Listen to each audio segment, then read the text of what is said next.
Example A. So we start by identifying our A, our B, and our C. We're going to plug in to find the x-intercept, the opposite of B over 2A, the opposite of B over 2A. So we have 6 over 6. Our x-coordinate of the vertex is 1. We're going to take that 1 and we're going to plug it in. So we are finding 3 times 1 squared minus 6 times 1 plus 2. 3 minus 6 plus 2, which is negative 1. So our vertex is at the point 1 comma negative 1. So 1 comma negative 1 on the graph is our vertex. Our A is 3. 3 is greater than 0. It's a positive number. Positive numbers open up because positive people like to smile. Our pattern is 1A, 3A, 5A.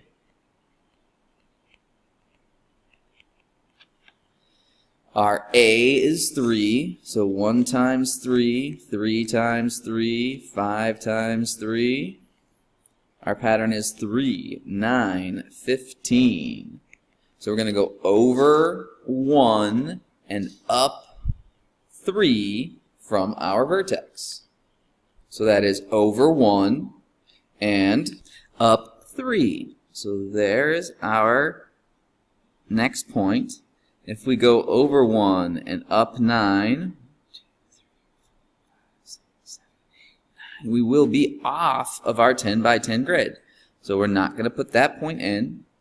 Our axis of symmetry is x equals the x-coordinate of the vertex, the vertical line through the vertex. So we're looking at the vertical line through the vertex as our axis of symmetry, which means everything on the right is repeated on the left.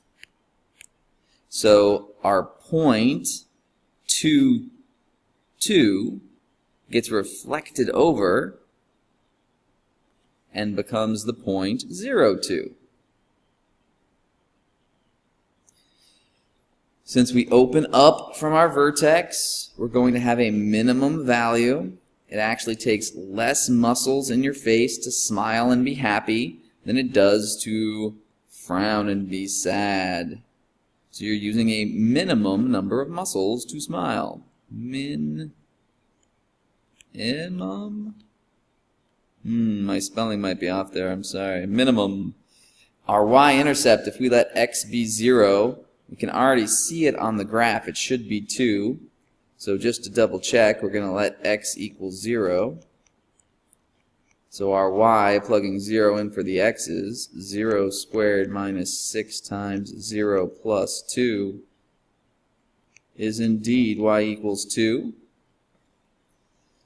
We are going to graph it now. We know we go up 9, so we go off of the graph in those two instances. So what transformation did we use to get from y equals x squared to what we have now?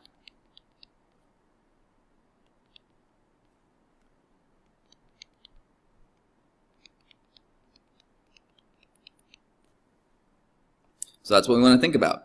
What did we do to y equals x squared, the graph, to transform it into our current graph? So we have a vertical stretch of 3.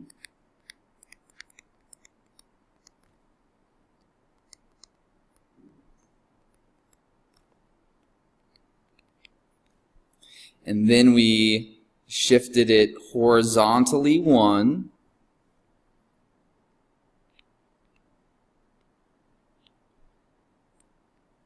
a horizontal translation of 1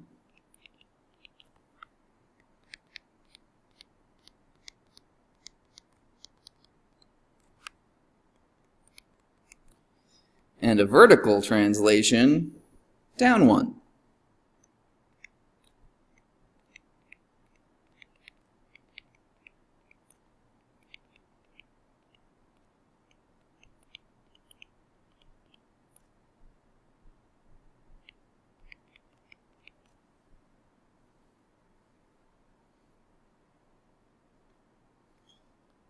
What we're saying is we took y equals x squared, our regular looking y equals x squared graph,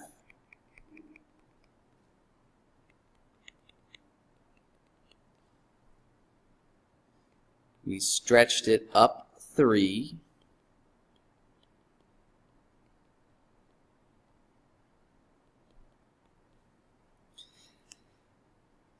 and then we shifted it right 1 and down 1.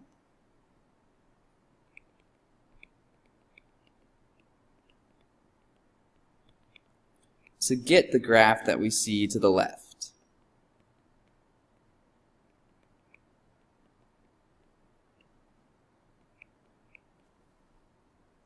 The domain of a parabola is all real numbers, negative infinity to infinity.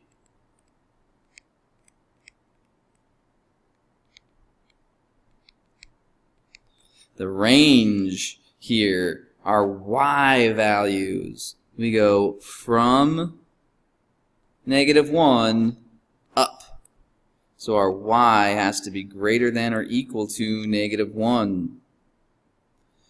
Or, in interval notation, we have from -1 to infinity. All right, let's go do the next one.